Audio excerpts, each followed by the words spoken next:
Good evening, all of you, and welcome to yesterday's daily test paper discussion. कल कल हमने conduct किया था new NDA daily test paper number 40, but because of my health issues कल ये solution video में नहीं बना पाया था। और आज भी मैं ये वीडियो बना रहा हूँ, बट मेरी हालत कुछ ज़्यादा ठीक नहीं है, तो इसलिए मैं पैनल में ना बना के मैं इसको टैब पे ही बना रहा हूँ। And I will expect all of you to see the solution video, क्योंकि काफ़ी बच्चे सॉल्यूशन वीडियोस को देख नहीं रहे हैं, प्रॉपरली वॉच नहीं कर रहे हैं। मतलब जिनके मार्क्स एग्जैक्टली कम आ रहे हैं उनका काम यही है कि लास्ट 45 या 50 डेज जो भी तुम्हारे बच्चे हैं उनमें जो भी क्वेश्चंस तुम्हें नहीं आते हैं उनके सॉल्यूशन को ज़रूर देखना है। अब अगर हमारे डेली टेस्ट पेपर के पेपर को तो तुम दे रहे हो, लेकिन अगर सॉल्यूशन नहीं देख रहे हो तो उस पेपर को देने का कोई फ़ायदा नहीं है। तो जो बच्चे सॉल्यूशंस देख चुके हैं, जिन्होंने नहीं देखा और जिनको आता नहीं है, तो उनके लिए ही ये वीडियो हो रहा है, ये तुम्हारे लिए ही बन रहा है। तो it's mandatory for all of you to invest your 15 to 20 minutes for watching the solution of this particular questions. तो स्टार्ट करते हैं आज के इस डिस्कशन राउंड को, जो कि कल के पेपर का हो रहा है। तो कल के पेपर का पहला क्वेश्चन क्या था, लेट स्टार्ट। तो सबसे पहले पी की वैल्यू दे रखी है कॉस पाई बाई 5, 180/5, तो ये वैल्यू हो गई 36 डिग्री। अब 2 मल्टीप्लाई कर लो, क्योंकि यहाँ 2 पाई/5 है, तो 36 इंटू 2 कॉस 72 डिग्री। तो पी की वैल्यू आ गई है कॉस 36 इंटू कॉस 72। फिर क्यू आएगा कॉस 4 पाई/5, तो 36 को 4 से मल्टीप्लाई करोगे तो ये बन जाएगा कॉस का 144 डिग्री। और फिर उसी 36 को 8 से मल्टीप्लाई करना है, बिकॉज 8 पाई/5 है, तो ये 288 हो जाएगा। तो फर्स्ट पार्ट में हमें निकालना है P प्लस क्यू। तो ये हो गया cos 36 degree into cos 72 degree plus cos 144 degree into cos 288 degree. तो कॉस 36 और कॉस 72 ये दोनों छोटी वैल्यूज़ हैं, इनको कुछ नहीं करेंगे, लेकिन 144 के जगह लिख देंगे 180 माइनस 36, और 288 के जगह में लिख देते हैं 360 माइनस 72। अब मैं क्यों कर रहा हूँ ये पता चल जाएगा। तो छोटी वैल्यू को हमने छेड़ा नहीं है, तो cos 36 degree into cos 72 degree वैसे ही रहेगा। अच्छा, कॉस 180 माइनस थीटा, ये सेकंड क्वाड्रेंट में जा रहा है, वहाँ पे कॉस तुम्हारा नेगेटिव होता है, तो कॉस 180 माइनस 36 के जगह आ जाएगा माइनस का कॉस 36। और कॉस 360 माइनस 72 करने पे तुम फोर्थ पे ही रहोगे, तो उसको एज इट इज़ कॉस 72, क्योंकि फोर्थ क्वाड्रेंट में कॉस पॉजिटिव होता है। अब तुम देख सकते हो ये दोनों वैल्यूज सेम हो गए हैं, तो इसका आंसर 0 हो गया। तो फर्स्ट क्वेश्चन का जो पार्ट है सी आएगा। अच्छा, अब सेकंड पार्ट में तुमको पी क्यू की वैल्यू पूछेगी, इसको नेक्स्ट स्लाइड में ले लेते हैं। नेक्स्ट स्लाइड में यही सेम क्वेश्चन पी क्यू की वैल्यू मांग रहा है, तो फिर से एक बार ये सारे वैल्यूज लिख देता हूँ मैं।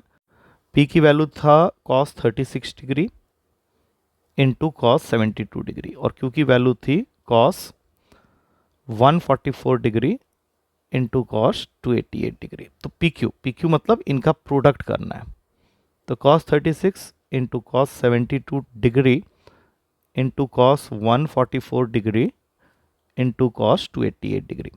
तो अगेन आई विल से कि छोटी वैल्यू को नहीं छेड़ेंगे, इसको रहने देते हैं, लेकिन cos 144 को जैसा कि मैं बता चुका हूँ 180 माइनस 36 लिख देते हैं, और इसको लिख देते हैं cos 360 माइनस 72।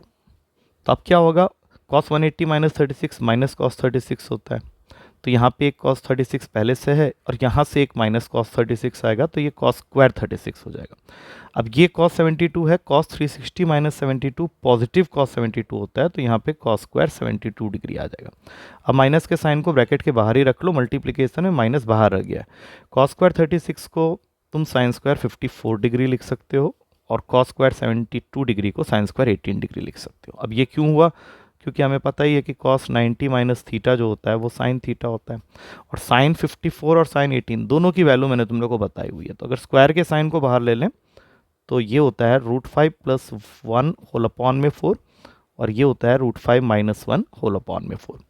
तो ऊपर जो वैल्यूज़ है अगर उनको मल्टीप्लाई कर दें तो क्या आएगा, देखो माइनस तो बाहर बैठा ही है, √5 का स्क्वायर माइनस 1 का स्क्वायर मतलब 4, और 4 इंटू 4 16 पूरे का होल स्क्वायर, ये दोनों कट गए, 1/4 आया, और स्क्वायरिंग करने के बाद ये हो जाएगा माइनस का 1/16। तो ये ए आ गया है।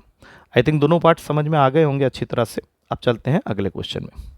अगला क्वेश्चन वेक्टर का है और इसमें भी दो पार्ट्स बने हैं, इसको भी मैंने दो स्लाइड में ले लिया है। क्वेश्चन क्या कह रहा है कि ए एक वेक्टर है जो कि है 3i cap plus 3j cap plus 3k cap.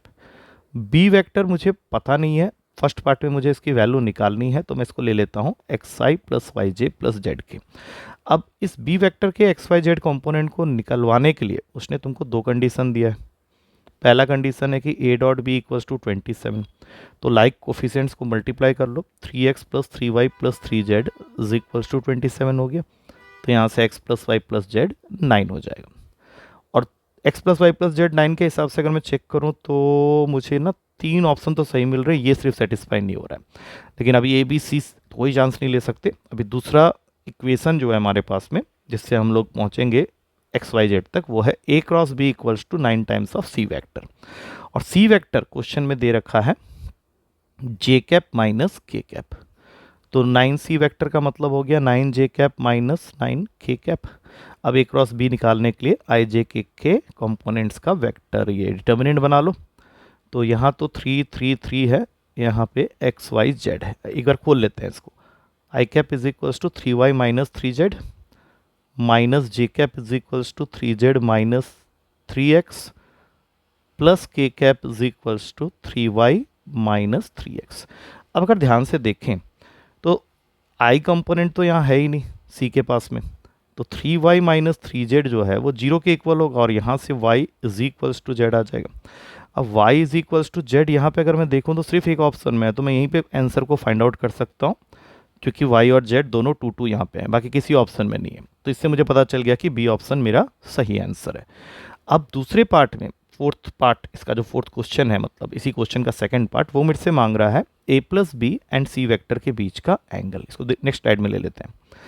a plus B and C vector के बीच का एंगल अगर मुझे निकालना है तो a वेक्टर तो है मेरे पास में 3i plus 3j plus 3k और b वेक्टर अभी मैंने निकाला था 5i plus 2j plus 2k। तो a प्लस बी अगर मैं कर देता हूँ तो ये बन जाएगा मेरा 8i plus 5j plus 5k।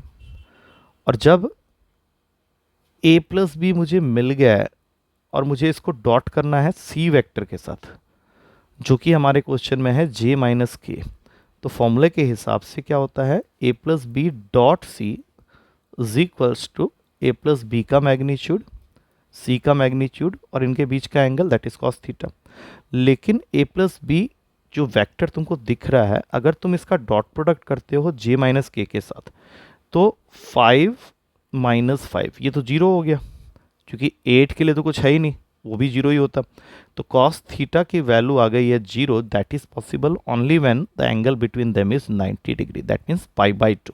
तो सीधा आंसर मारेंगे ये ऑप्शन। सो इसका बी आया था थर्ड पार्ट का और ये फोर्थ पार्ट हो गया π/2 दैट इज 90 डिग्री।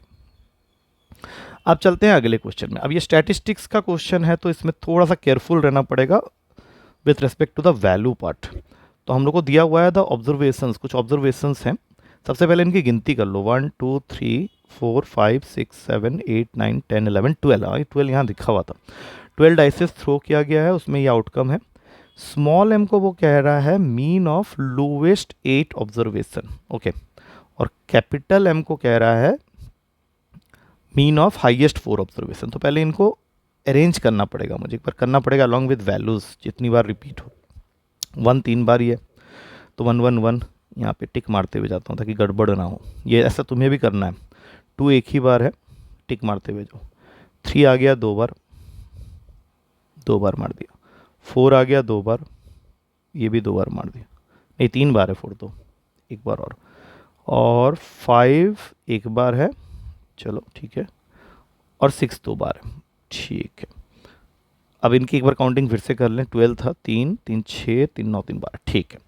अब स्मॉल लोएस्ट 8 मतलब यहाँ तक लोएस्ट 8, इनका मीन निकालने के लिए मुझे नीचे 8 लिखना चाहिए। ऐड कर लेते हैं 4 + 4 8, 8 + 3 11, 11 + 3 14, 16 19 आ रहा है। स्मॉल एम की वैल्यू आ गई 19/8 और कैपिटल एम होगा हाईएस्ट 4 ऑब्जर्वेशन का मीन। तो यहाँ 4 लिख दिया, इनको ऐड कर लेते हैं, 5 + 4 9, 6 15 21।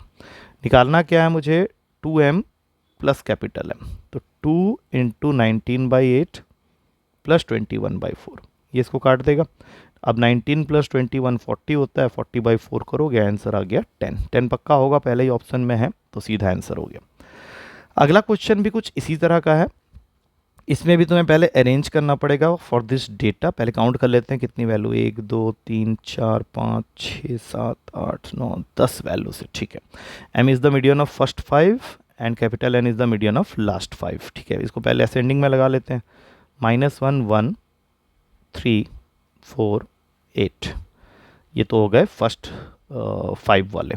और उसके बाद है, अच्छा इसको कट भी करते हुए जाएं क्या, -1 1 3 4 8, अब बच गया 9 11 12 17 19। कई बार ना इन क्वेश्चंस को हम बहुत लाइटली लेते हैं और पेपर में यही गलत हो जाता है, तो लाइटली नहीं लेना है, आराम से करना है। ये हो गए फर्स्ट 5, ये हो गए लास्ट 5। तो अगर मैं मीडियन निकालता हूँ तो मीडियन का मतलब होता है मिडिल मोस्ट वैल्यू, तो 3 है, और कैपिटल N लास्ट 5 का मिडिल मोस्ट, दैट इज 12। और हमें क्या निकालना है, 4m - n, तो 4 × 3 -12, आगे आंसर 0 ही आ रहा है, 12 - 12, answer is 0, D option is the correct answer. अगला क्वेश्चन, ये रिजल्ट वाला क्वेश्चन है। इसमें मैंने तुम लोग को बताया था कि अगर किसी पैराबोला के अंदर तुम इक्विलेटरल ट्रायंगल को इंस्क्राइब कर रहे हो जिसका वर्टेक्स पैराबोला के वर्टेक्स के साथ में कोइंसाइड कर जाए, तो उस केस में इस इक्विलेटरल ट्रायंगल का जो साइड लेंथ होता है दैट इज इक्वल्स टू 8√3। ये मैंने एक स्टैंडर्ड रिजल्ट क्लास में तुम लोग को दिया हुआ है। इस क्वेश्चन में क्या हो रहा है, पैराबोला की इक्वेशन है x² is equals to √3y, और उसने तुमको बोला हुआ है कि जो इक्विलेटरल ट्रायंगल है उसकी साइड तुम्हें लेनी है स्मॉल p। तो फॉर्मूला के हिसाब से L का काम कर रहा है यहाँ पे स्मॉल p, 8√3। a की वैल्यू निकाल लेते हैं, 4a इज इक्वल्स टू √3 है, तो a की वैल्यू हो गई √3/4, यहाँ पे लिख दो √3/4। इसको काटेगा 2 में, तो यहाँ पे p आ गया 6। अब q क्या है, लेंथ ऑफ लेटस रेक्टम, उसकी वैल्यू दे रखी है √3, तो p आ गया 6, q आ गया √3। तो रिलेशन क्या हो गया, ध्यान से देखें तो सी ऑप्शन इसका सही आंसर होगा, क्योंकि सी ऑप्शन में है p is equals to 2√3q। यहाँ 6 लिखा और यहाँ 2√3 को √3 से मल्टीप्लाई, तो ये भी 6 हो गया, सी इज द करेक्ट आंसर, बिल्कुल सही है। अगला क्वेश्चन है क्वाड्रिलेटरल का। इसमें क्वाड्रिलेटरल है एक तुम्हारा जिसमें x equals to 0, y equals to 0 और बाकी दो lines x plus y equals to 1, x plus y equals to 1, ये तो कुछ ऐसे करके गिरेगा, चलो ऐसे गिरा देते हैं अभी, और x 6x plus y equals to √3। तो ये है x इक्वल्स टू 0 वाली लाइन, इसकी नेमिंग कर देते हैं ABCD। ये है x इक्वल्स टू 0, ये है y इक्वल्स टू 0, इसको बना लेते हैं, किसको कहाँ पे लें, इसको ले लेते हैं x plus y is equals to 1, और इसको ले लेते हैं 6x plus y is equals to 3। अब तुमको क्या पूछा है, what is the equation of the diagonal through origin, मतलब यहाँ से निकालना है। ओके, तो दूसरा पॉइंट भी चाहिए होगा ना, ये निकाल लेते हैं पहले, x plus y equals to 1 और 6x plus y equals to 3, minus करें थे तो ये हो जाएगा, ये दोनों तो कट गए, -5x is equals to -2, x coordinate आ गया है 2/5, सी पॉइंट का x कोऑर्डिनेट है 2/5।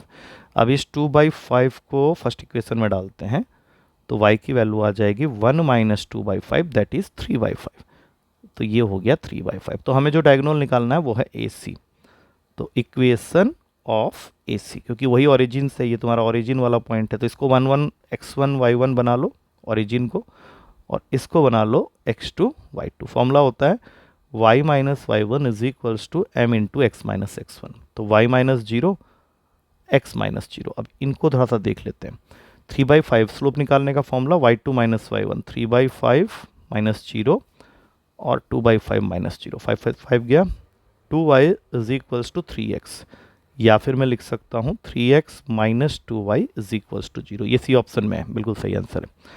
अब इसी फिगर को लेके हमें अदर डायगोनल निकालना है, तो अदर डायगोनल जब मैं निकालने जाऊंगा तो सेम फिगर फिर से आ गया, ऐसे करके कुछ मैंने बनाया था ना, हाँ। तो ये है x इक्वल्स टू 0, ये है y इक्वल्स टू 0, ये है x plus y equals to 1, ये कोऑर्डिनेट को मैंने 0 0 लेके A C और बी डी ऐसे ले लेते हैं। तो अब तुमको ये कोऑर्डिनेट चाहिए, यहाँ पे थोड़ा सा काम करना पड़ेगा। 6x plus y equals to 3। तो y को अगर जीरो कर देता हूँ, डी कोऑर्डिनेट निकालने के लिए y को जीरो करूँगा तो x हो जाएगा 1/2 या, तो डी कोऑर्डिनेट मिल गया। और यहाँ से x को जीरो करूँगा तो y आ जाएगा 1, तो 0,1 इसकी इक्वेशन निकालनी है, that is equation of B D. अब तुम नीचे वाले को बना लो, b को तुमने नाम पहले दिया है तो इसको x1 y1 कर लो और इसको x2 y2 कर लो। तो y minus y one is equals to 0 minus 1 upon half minus 0 और x minus x1 that is 0। तो y minus 1 is equals to, यहाँ हाफ मल्टीप्लाई कर देते हैं, ये माइनस x हो गया। तो y minus 1 is equals to minus 2x और इसको यहाँ ले आएंगे तो 2x plus y minus 1 is equals to 0। 2x plus y minus 1 equals to 0 किस ऑप्शन में है? डी ऑप्शन में। ठीक है, तो ये कंप्लीट होता है। यहाँ पे आखिरी क्वेश्चन है जीपी को लेके। जीपी दिया हुआ है T1 T2 T3 are in GP और तुम्हें उनमें से कुछ सिलेक्टेड टर्म्स उसने मांगे हैं। T1 T2 T3 नहीं, 2 नहीं है, ऑड वर्ड वाले लिए हैं। T21 के पावर में 1/11। तो T1 का मतलब होता है a, T3 का मतलब हो गया AR², T5 का मतलब हो गया AR4 और T21 का मतलब हो गया AR20, पूरे के पावर में 1/11। अब अगर मैं देखूं ध्यान से तो A हमारे पास 11 बार ही आया होगा और R के ये पावर्स को अगर ऐड करें तो 2 + 4 + 6 अप टू 20 तक है, ये पावर में 1/11 लिख लो। हम इसको सिंप्लीफाई करना है, A11 लिखा, R है पावर में 2 के मल्टीपल से 2 कॉमन ले लेते हैं तो अंदर आ जाएगा 1 + 2 + 3 अप टू 10। अच्छा, पावर में जो मैंने 1 + 2 + 3 अभी लिख दिया है वो तो समेसन सीरीज बन गई है जिसका फॉर्मूला हमें पता है n into n plus 1 upon में 2। अब ये 2 से 2 गया, टोटल बच गया A11 R⁻110 के पावर में 1/11। तो अगर मैं यहाँ से AR10 को ले लूँ तो ये 11 बाहर में कॉमन लेके काट सकता हूँ, तो AR10 की वैल्यू क्या होती है? T11 होती है, तो T11 मेरा फाइनल आंसर है। So I hope with this we come to the end of the discussion of yesterday's daily test paper. अच्छी तरह से सॉल्यूशन को देखना है, समझना है और अगर डाउट बचते हैं तो क्लास में तुम लोग पूछ भी सकते हो। ठीक है, मंडे को मिलते हैं न्यू पेपर के डिस्कशन के साथ, क्योंकि आज जो पेपर हुआ था वो वीकली टेस्ट पेपर था, उसका सॉल्यूशन मैं ऑलरेडी तुम लोग को बना के भेज चुका हूँ, तो उसको भी स्टडी करके आओ और उसमें भी अगर कोई डाउट रहता है तो you can ask me in the class. चलो मंडे को मिलते हैं, take care and thank you to all of you.